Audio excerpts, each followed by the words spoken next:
l'amour du prochain est plus fort que tout le reste.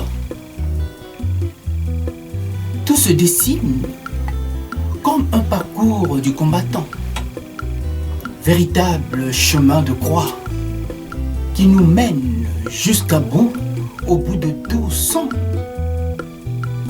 le moindre tabou. L'injustice qu'on afflige à un peuple est une souffrance sans pareille. Souffrance qu'on afflige à un peuple, cela ne peut que m'interpeller.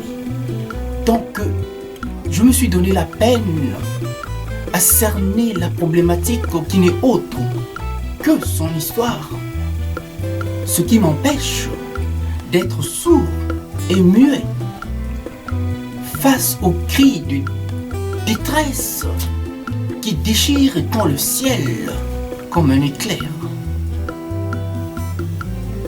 De tout un peuple qui sont là, mais autant de tortures que de souffrances. Par quoi enseigne mon cœur? Par des conflits importés qui, par un jeu de passe ou de tour de passe, se sont invités dans mon pays pour provoquer là le chaos qui imploserait l'unité nationale pour une probable balkanisation. Voilà que mon peuple se meurt sans la moindre défense, livré à lui-même et plus encore à ses bourreaux, sans foi ni loi, autant de l'intérieur que de l'extérieur. Oui, je vous avoue que je ne m'avoue pas encore vaincu. Ces bourreaux, tout bien choisis, sous prétexte de veiller sur son bien-être, sont là en train de lui enfoncer le clou, comme d'un certain fils de Dieu, crucifié lui, sur la croix de Golgotha. Voilà pourquoi mes nuits sont devenues de nuits d'exil, de nuits de torture inavouée, entraînant mon cœur dans un radeau de malentendus qui au large de côtes chavire, dans un fleuve mais immaculé de sang, sous une pluie battante de larmes de misère, que tant de sécheresse, a commencé par ce silence radio sur le plan international, qui témoigne, une fois de plus, un mépris sans eu égard. Et ces médias internationaux qui ont pignon sur rue brillent là par un silence et souvent non de conscience qu'en fonction de leurs intérêts et surtout d'une conscience bien ciblée comme une science qu'on développe au profit d'une certaine catégorie. Tant que leurs intérêts ne sont pas remis en cause, la communauté internationale peut-elle encore prétendre être le gendarme du monde et seul juge et arbitre? Ça serait là une prétention qui ne colle plus au vu de cette dépression de tant de valeurs qui ne cesse depuis de faire grise mine. Toutes ces raisons font que mes nuits sont devenues des véritables nuits en exil, au cœur des ténèbres. Oui, je me force de ne pas trouver sommeil. Et de bout en bout, et au bout du compte, je finis toujours par me plier aux ordres qui sont là des exigences dont le corps ne peut que céder. Pour mon pays, je suis devenu un veilleur de nuit sur ce chemin de la pénitence où les hommes ont décidé de ce qu'adviendra de notre avenir. Rien n'est moins sûr. Oui, j'ai la rage au cœur, pas au point d'encourager là le mal en pis, mais au point d'en interpeller plus d'une bonne conscience,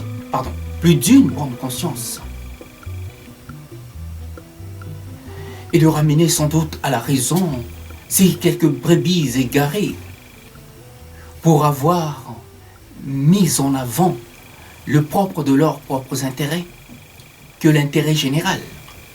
Voilà ce par quoi le peuple congolais fait l'objet de tant de sacrifices sur l'autel de l'Église de la communauté dite internationale, sous le nez et la barbe de tous. Qui dit mieux?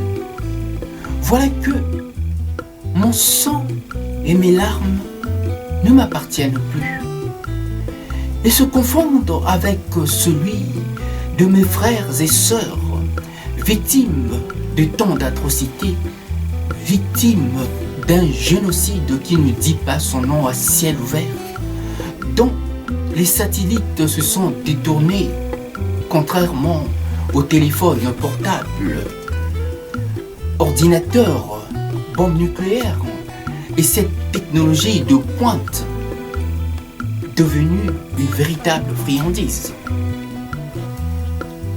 Et de ce fait, nous est imposé par ceux qui composent les codes restrictifs d'une société à une autre, à leur seul avantage, dont nous sommes, vous comprenez bien, les victimes, tout désigné.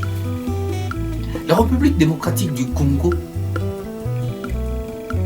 poumon du monde, d'un monde si ingrat, dont le corps dépérit à l'indifférence totale de la dite toujours communauté internationale.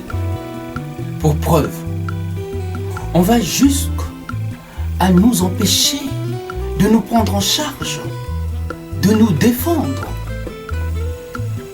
face à l'hostilité de nos voisins et ennemis qui nous pourchassent comme des lapins dans une chasse à courre. Alors comment défendre nos intérêts si à la place on choisit d'autres que nous pour les défendre sous prétexte qu'ils veilleront sur notre bien-être? Excusez-moi un peu de me répéter, mais que l'ironie en court, par quoi on fait de nous la risée de ce bas monde, croyant là causer des graves dissensions au sein de la communauté et au sein de la nation congolaise, qui sans doute allait provoquer là l'implosion de la nation, qui allait enclencher de ce fait contribuer largement à la balkanisation de la République démocratique du Congo. Échec. Ce qu'on oublie, le Congo n'est pas dépourvu de cerveau. Congo, pays riche par sa population, Congo, pays riche par son sol, et Congo, pays riche par son sous-sol, dite véritable scandale géologique dont tout le monde nous envie. Et c'est là le nœud de toutes nos souffrances. Congo, pays riche, compté parmi les pays les plus pauvres de la planète. Ne trouvez-vous pas qu'il y a là anguille sous roche? Permettez-moi que je tire la cloche de l'église pour que tout le village converge vers la place de l'église, pour que nous puissions là en débattre haut et fort, pendant qu'il est encore temps, bien sûr, que de nous empresser, d'aller vite remplir ce cimetière qui ceinture l'église autour du village. Congo, mon amour, ta douleur et ma souffrance. Congo, mon salut, ta douleur et mon malheur. Voilà pourquoi je me donne tant de mal. Oui, tant de mal pour toi, pour te tirer des griffes de ce prédateur sans foi ni loi. À bon entendeur, salut.